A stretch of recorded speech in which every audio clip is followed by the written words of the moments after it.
Good afternoon, everybody. Today is Thursday, June 13th, and it's about 1 o'clock in the afternoon. And I wanted to spend a few minutes introducing you to Module 4. And Module 4 is all about syntax, and I wanted to start out with a question. And the question is, how is this song connected to syntax and the teaching of grammar?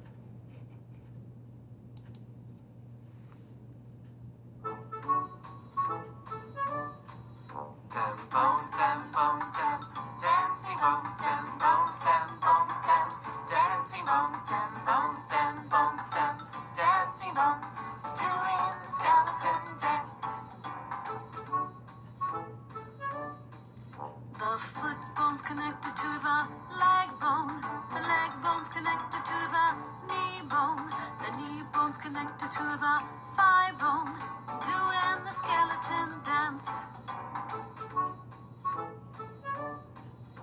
The thigh bone's connected to the hip bone's connected to the backbone's connected to the neck bone, doing the skeleton dance. Shake your... Okay, so hint. The answer to that question is the verb is connected to the noun, and the noun is connected to the adjective, and the ... The answer is a sentence is generally described as a unit that is grammatically complete and semantically independent. Sentences have to follow certain structural rules in order to make sense, much like our skeletal system needs to be formed in a certain order to support the human body. So the definition of syntax, or the study of syntax, is the study of grammatical relations between words and their units within the sentence. For specific languages, words have to be in certain places within the sentence for them to make sense. So the objectives for this module and outcomes are: demonstrate a working knowledge of syntactic structures, describe syntactic relations in sentences, be able to create engaging syntactic materials for ELL. And as just as an important note, you are not expected to be able to diagram sentences by the end of this module. So syntax and sentence organization can be very different in different languages. The bones of languages are not all the same. So similar to the human body and the cat skeletal system, they look differently. As many of you that are taking this class know, in Spanish, for instance, adjective order is different to English. Thus, Spanish-speaking students will no doubt have problems remembering the adjective comes before the noun when learning English. An example of that would be this simple slide where the word red comes before house in English but comes after in Spanish. So sentences are made up of smaller segments. There are several different types of segments or phrases that can be used in a sentence: a noun phrase, a verb phrase, and a prepositional phrase. When I taught this class in the spring, we did spend some time practicing diagramming sentences, and I would suggest that you try it and practice it a little bit too. I know you're super busy, but I do think it helps us understand how words come together to form sentences that make sense in the English language. And I also think it helps us learn how to teach it more effectively to our students.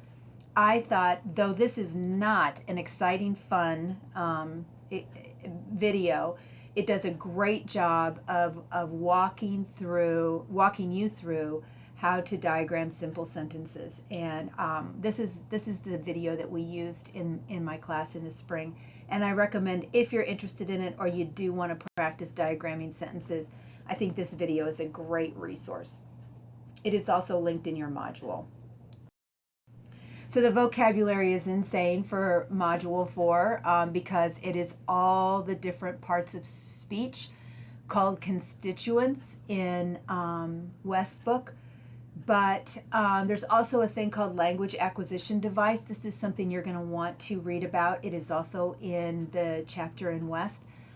So you will be familiar with these vocabulary words, but it will probably take you a bit to review exactly what they are and where they come and how they are used in our sentences in the English language.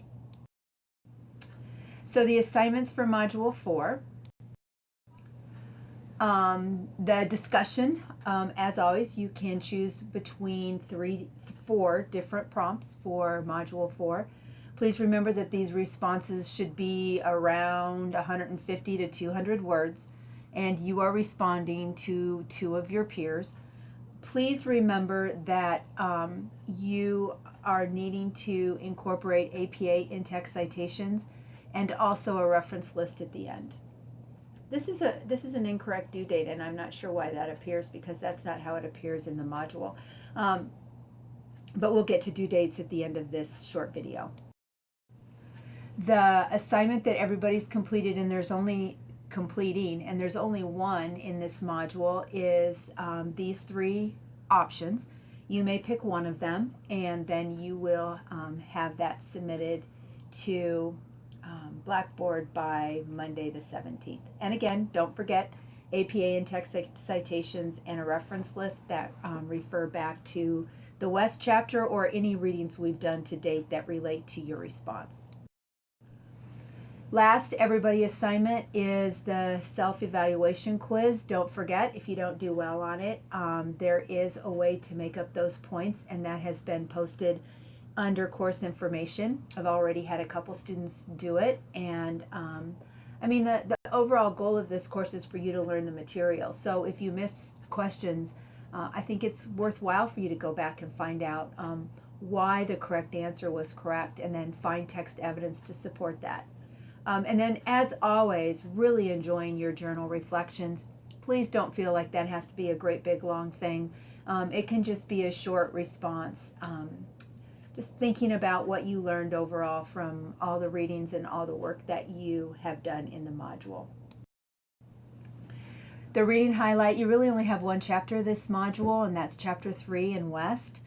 Beware, it is a tough read, and it is all about sentence diagramming and the different types of phrases and how those go together.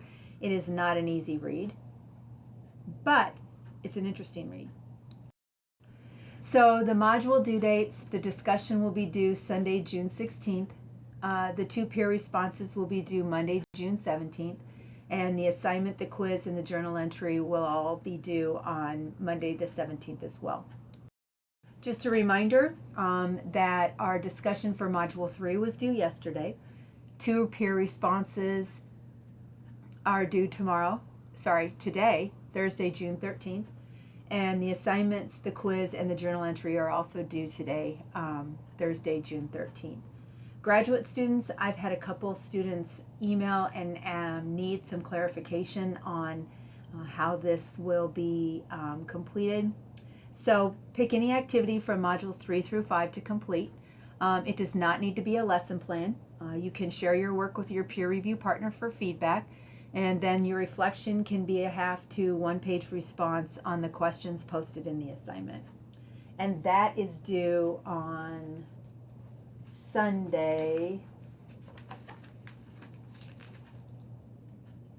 June 23rd. So as always, email with questions, keep them coming. I work on this class every day, Monday through Friday, so you will get a pretty quick response.